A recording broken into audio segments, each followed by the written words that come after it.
Bitcoin is a lifeboat tossed on a stormy sea, offering hope, our favorite word, to anyone in the world that needs to get off their sinking ship.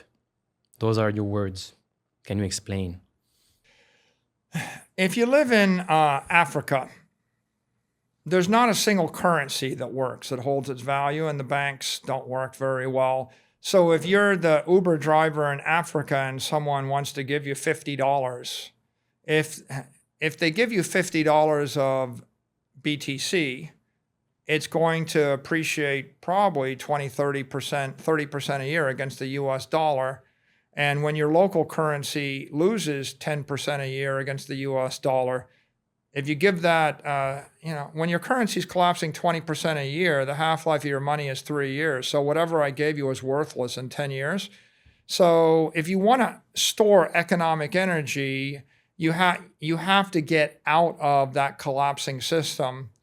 You can't buy any currency in a collapsing system. You can't buy a credit instrument or a bond in a collapsing system. You can't buy the real estate either, because the real estate is a derivative of the currency. And if no one's got any money in a collapsing economy, they won't be able to pay the rent, and the real estate won't have that much value. So you see this hyperinflation. It's come to Brazil. It's come to Argentina about once every 25 years. Every single currency in Africa has collapsed. The German currency collapsed a couple of times. Most currencies collapse. The most successful currency in the last 100 years is the US dollar. The US dollar has lost 99.9% of its value over the 100 years. And that's the best one. Okay. An acre of land in Miami Beach used to cost $10,000. The same acre of land cost $10 million today, maybe $20 million. So if you do the math, that's north of 7% collapse a year. And by the way, 7% doesn't sound that bad, but when you compound it over 100 years, and I tell you, you're going to start with $1,000 and you're going to end with $1. That's the best it's going to get. Now, if that's the best it gets, imagine what it's like when you lose the wars, right? In Japan, and Germany, they lost the war. In those cases, it's not 99.9% in 100 years. It's 99.9% in 30 years or 20 years. So how do you get off that sinking ship? You have to find a trustworthy bank. Well, there isn't a bank you can trust when the economy collapses. You have to find a trustworthy form of money. Well, the only form of money that's going to hold its value is scarce money. And so what you buy, you know what they bought in the Renaissance? They bought gold and they bought paintings.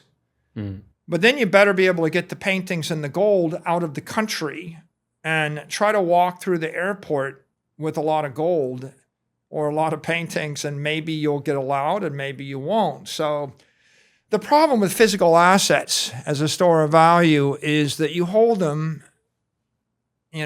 at the pleasure of someone more powerful than you. Everything you own in the physical world, you own at the pleasure of someone more powerful than you. And if they decide that they don't like you because of your race or your religion, or because you have more money than them, or because you say something they don't like, or you're politically different than them, they just take all your stuff away. And that is the story of history. 10,000 years, 10,000 examples, right? Thousands and thousands and thousands of examples, Muslims being disenfranchised, Jews being disenfranchised, the Christians, the Protestants being disenfranchised by the Catholics being disenfranchised by the Protestants. Every place, everywhere, the minority finds that their property is seized at some point. So the issue really is, where are you going to put your money? And the answer is you put it in cyberspace, a bank in cyberspace that's controlled by nobody, that's owned by nobody, that no government can stop, that no politician can interfere with, that no company can corrupt, and that offers you money that's scarce, that 21 million coins, 100 million satoshis a coin. You buy what you want. When it's time to leave, you take your money with you. When you exit the country, when you exit the city, when you exit the state, when you can have it with a custodian, but when you don't trust the custodian, you give it to a different custodian. When you don't trust anybody on earth, you take self-custody. And when you're ready to depart this earth, when you die, you can take the money with you too. If you have your private keys, you can literally take your private keys with you and you can take it to the grave with you. That is a property right that is absolute and profound and unique in the history of humanity. You've never had that economic right, not in 100,000 years, not in any place, not at any time, not with any other strategy.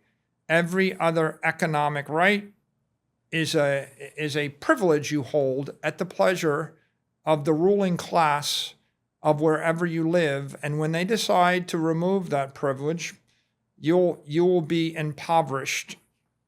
And I won't go into the details. I say read history. The more history you read, the more examples you will read of that having happened to somebody.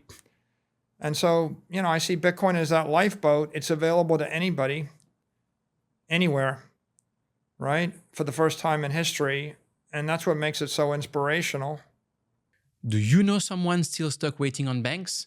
Put them on KAST. You both get up to $250 cash. Store, move, and spend stablecoins globally without using bank friction. KAST. Keep it stable. Check the link in the description to learn more.